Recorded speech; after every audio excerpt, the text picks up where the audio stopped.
O ministro das Relações Exteriores da Rússia diz que ficou claro que Donald Trump está comprometido com alcançar uma paz sustentável e de longo prazo.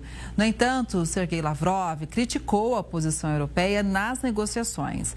Segundo o chanceler, os europeus insistem a todo momento apenas em um cessar-fogo e que depois disso continuariam a fornecer armas à Ucrânia.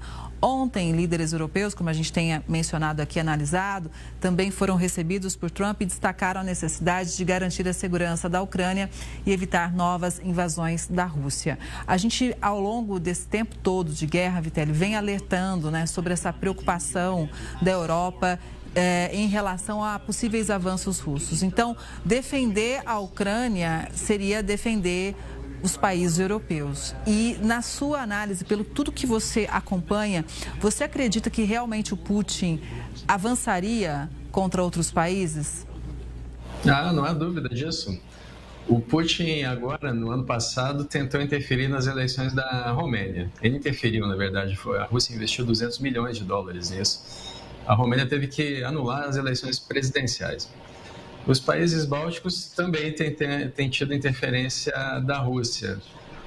O Putin deixou muito claro o desejo dele de reconstruir o que um dia foi o Império Russo, que depois se transformou na União Soviética. Veja a camisa do Sergei Lavrov, que você acabou de citar, que criticou a Europa. Ele foi para o encontro de sexta-feira com uma camisa da União Soviética, escrita em cirílico. Não há dúvida da intenção do Putin de reconstruir o poder do que um dia foi o Império Soviético e que depois passou a se chamar União Soviética.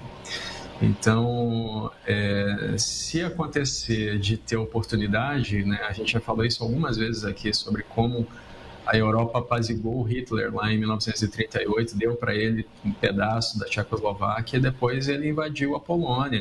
Ele se encorajou com isso.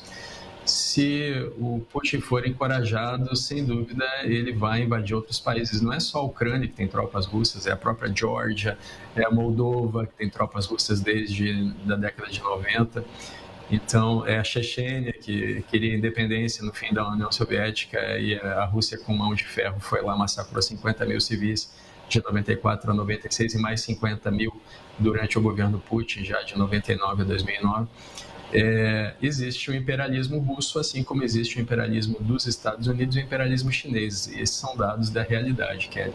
Pois é, então essa invasão à Ucrânia seria uma parte de um plano maior. Dito isso, como você avalia a fala do Putin naquela coletiva de sexta-feira, logo após aquela longa reunião com o Trump, em que o Putin disse o seguinte: olha, se Donald Trump estivesse no poder, essa guerra em relação à Ucrânia não teria acontecido, não teria se iniciado. Você acredita que isso é um jogo diplomático, porque na verdade a Rússia quer sim avançar? Pois é, o Putin foi muito cortês com o Trump, O Trump vem repetindo isso há muito tempo, inclusive na sexta-feira acusou o Obama de não ter feito nada pela Crimeia, que foi invadida pela Rússia em 2014.